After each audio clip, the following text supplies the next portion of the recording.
da reabilitação dos falidos. Artigo 893.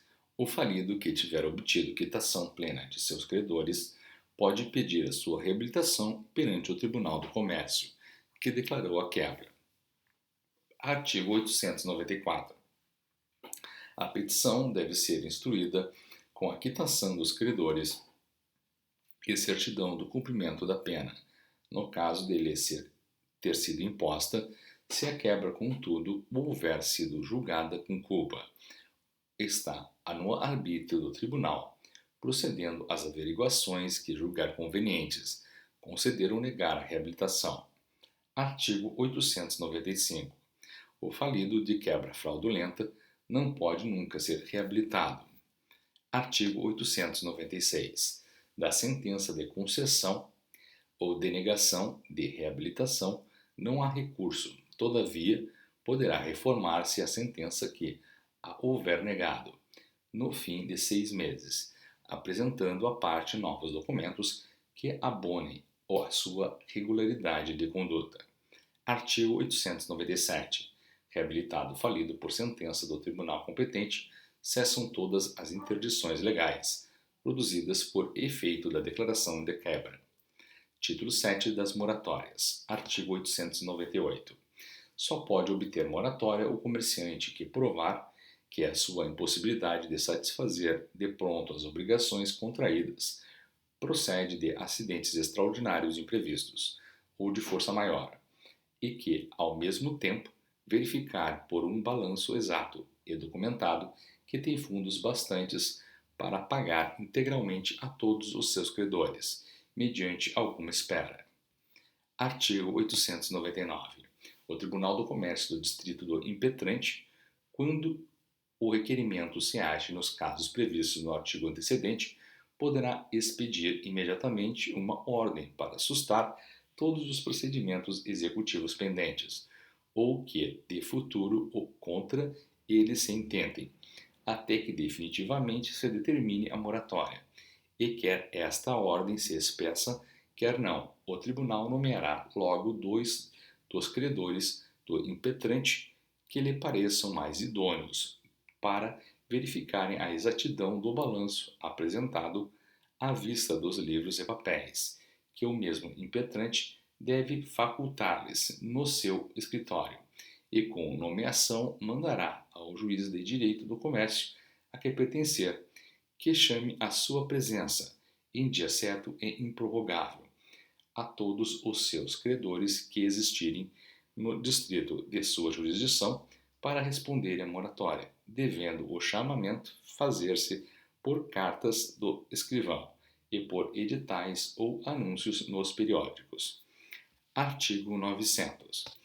Reunidos os credores no dia assinado, que não será nem menos de 10 nem mais de 20, em que a ordem do tribunal tiver sido apresentada ao juiz e lida a informação dos credores sindicantes, que lhe deverão remeter com antecipação serão os mesmos credores e o impetrante, ouvidos verbalmente por si ou seus procuradores, e reduzidas a termo a contestação e a resposta, tudo em ato sucessivo, o juiz devolverá todos os papéis com o seu parecer ao tribunal. O tribunal, ouvido o fiscal, considerará ou negará a moratória, como julgar acertado, podendo, antes da decisão final, mandar proceder a qualquer exame ou diligência que entender necessária para mais cabal conhecimento do verdadeiro estado do negócio, sendo necessário para a concessão que nela convenha a maioria dos credores em número e que, ao mesmo tempo, represente 2/3 da totalidade das dívidas dos credores, sujeitos aos efeitos da moratória. Artigo 901. Não pode, em caso algum, proceder-se moratória por maior espaço que de 3 anos. O espaço conta-se do dia da concessão da moratória. Artigo 902. Concedida a moratória, o tribunal nomeará 2 dos credores do indiciado para que fiscalizem a sua conduta durante a mesma moratória, e esta será revogada a requerimento dos fiscais ou ainda de algum outro credor, sempre que se provar ou se que o impetrante procede de má-fé e em prejuízo dos credores, ou que o estado dos seus negócios se acha de tal sorte deteriorado, mesmo sem culpa sua, que o ativo não bastará para solver integralmente as dívidas passivas. Nesses casos, o tribunal, revogada a moratória, procederá imediatamente a declarar a falência, continuando nos mais autos ulteriores e consequentes. Artigo 903. O efeito da moratória é suspender toda e qualquer execução e sustar a obrigação do pagamento das dívidas puramente pessoais do indiciado, mas a moratória não suspende o andamento ordinário dos litígios intentados ou que de novo se intentem, salvo quanto à sua execução. A maioria não compreende as ações ou execuções intentadas antes ou depois da sua concessão, que procederem de créditos do domínio, privilegiados ou hipotecários, nem aproveita os coobrigados ou fiadores do devedor. Artigo 904. O devedor que obtiver moratória não pode atear nem gravar de maneira alguma seus bens de raiz, móveis ou semoventes, sem assistência ou autorização dos credores fiscais, a contravenção a este preceito. Não só anula o ato, mas pode determinar a revogação da moratória, se assim parecer ao tribunal à vista da gravidade do caso. Artigo 905. A moratória em que deixar de cumprir-se alguma das formalidades prescritas neste Código, a todo o tempo pode ser anulada. Artigo 906. Da sentença do Tribunal do Comércio que negar a moratória, só há recurso de embargos, pela forma determinada no artigo 851.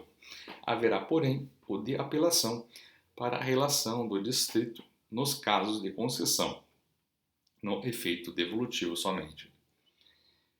Título 8. Disposições gerais. Artigo 907.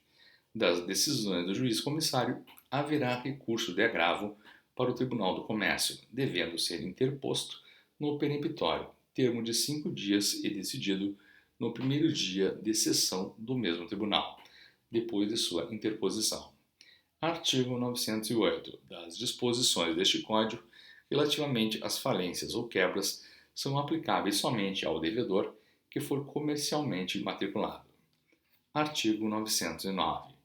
Todavia, na arrecadação, administração e distribuição dos bens dos negociantes que não forem matriculados, nos casos de falência, se guardará no juízo ordinário quando se acha determinado pelo presente Código para as quebras dos comerciantes matriculados, na parte que for aplicável.